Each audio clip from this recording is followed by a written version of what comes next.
Hey everybody, welcome to Straight to the Point Tennis. Today we're going to be looking at the Nike Vapor Pro 1. So I wanted to start off comparing the Nike Vapor Pro 1 with the Vapor 10, which was pretty much the same shoe in terms of the midsole and the outsole.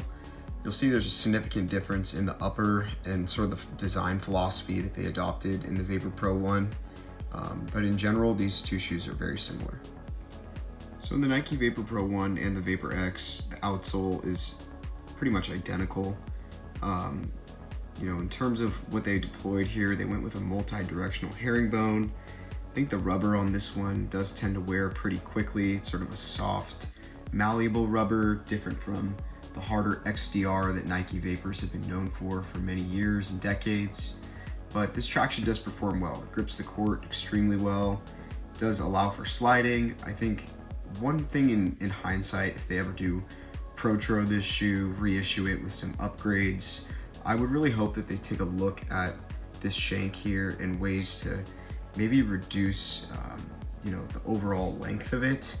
Maybe do something like omit this section so that there's more contact with the court, because I think you do sort of lose a little bit of court feel in this area of the shoe. In general, I found this traction to perform super well. And I really do like the way that the heel section has a larger herringbone that makes it feel a little bit more plush as you interact with the court surface. Moving on to the uppers of the Nike Vapor Pro 1, as you can see, this shoe decided to move away from the adaptive fit philosophy, which existed from the Nike Vapor 9, 9.5, and 10, and has now been re-implemented in the Vapor 12.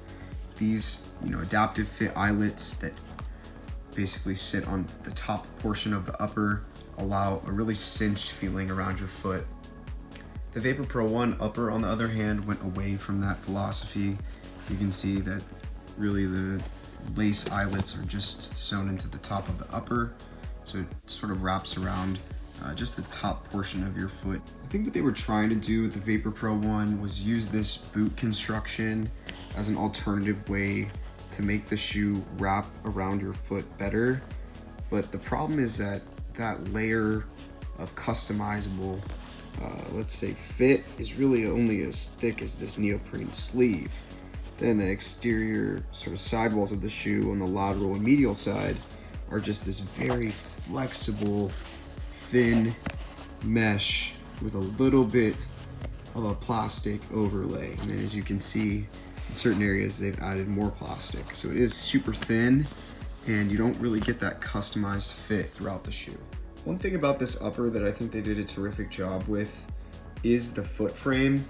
It does encroach sort of the top portion of the lateral side of your foot, but once it breaks in a little bit, I think it provides a great degree of stability, especially in sort of the midfoot to heel section here. It's a really traditional shape for a Vapor foot frame. Reminds me a lot of the Vapor 4 and the Vapor 5, but in sort of a smaller, let's say, footprint.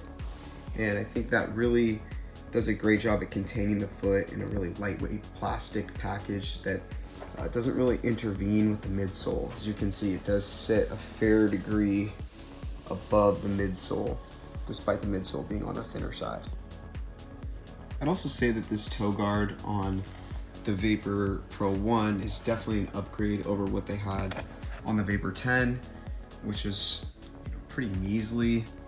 Next, I'm going to talk about the midsole, and I hope everybody doesn't mind if I just get up on my soapbox for a quick minute. This is such a minimalist midsole for a tennis shoe, and I know that the approach with the Vapor Pro 1 was to reduce weight everywhere.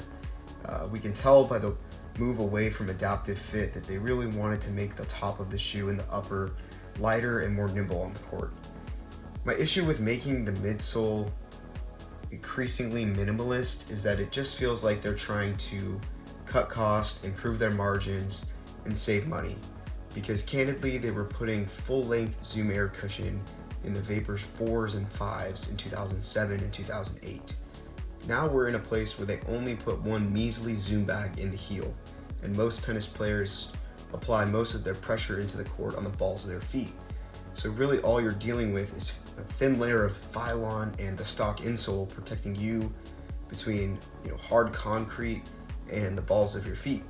So in my opinion, I think Nike needs to really step it up. I mean, we're on the Vapor 12 now, 2 iterations beyond this shoe, and it still is a heel zoom bag and Phylon in the forefoot. So I really do hope that they view the Vapor line as more of a marketing play, not necessarily a profitability center. Plug some technology back into the shoe, make it more plush. You can still make it lightweight, you can still give it court feel, but you can put more technology in the midsole. Thanks everybody for tuning into this review. We'll see you in the next one.